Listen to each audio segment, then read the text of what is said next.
You know those cop buddy movies where there's a little bit of friction at first and then the people end up being, best friends? So when I took over as fine arts editor at the Plain Dealer, and some of the critics, Steve included, weren't sure about this guy from the business department coming and editing their copy. So Steve and Don Rosenberg decided one day they'd invite me to the Mardi Gras, and I thought, oh great, they're going to welcome me. Instead, they started grilling me about how dare I edit this kind of arts copy, what was my background. Well, I satisfied them. I had been an arts editor before. And of course, things got a lot friendlier fairly quickly. Well, I'd always read Steve in the Plain Dealer probably for 15, 20 years. And I created an educational platform, a digital platform that needed material on local history. And Steve stepped up. He knocked out a 5,000 word essay. He's prodigious. He puts in the effort and time to create pieces that are definitely worth reading. After meeting him, working directly with him, I quickly came to believe that what Steve does with his reporting and writing is not a luxury for a Cleveland newspaper and news website, it's actually a necessity. That's because Steve is chronicling the rebirth of this city and this region.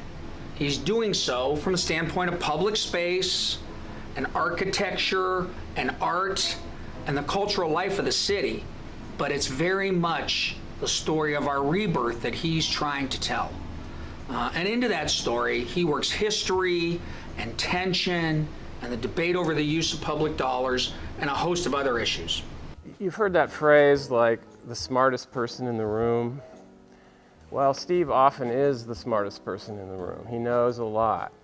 But he's not an academic. He doesn't believe in academic jargon. He takes his knowledge and he wants to translate it into a way that the average reader, can learn something.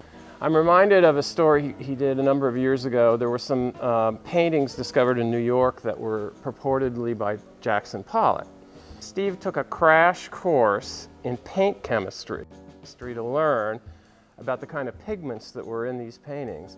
And he was able to take that very obscure, abstruse knowledge and turn it into stories that it was like a mystery story. He's always amazed me with his breadth of knowledge. Steve has cultivated a following, first in the analog world, and now in the digital world that we live in. I would say overall I respect his professionalism. I'd say that is the number one thing that when I think of Steve, and I really appreciate that.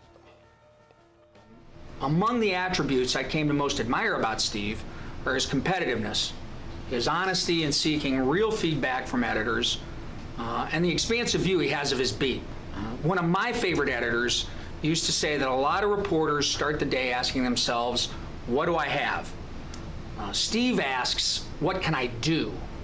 And there's a huge key difference there.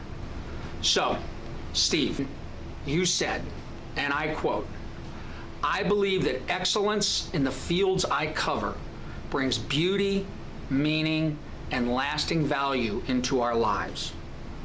It's that constant pursuit of excellence that I think sets you apart, and that's what makes you a Hall of Famer.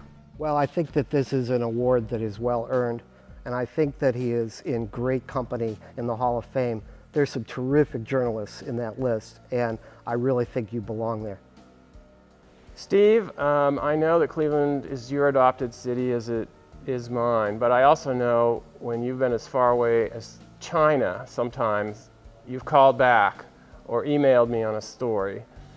That's how committed you are to the city, and I think getting this award is the journalist of this city giving it back to you. Congratulations.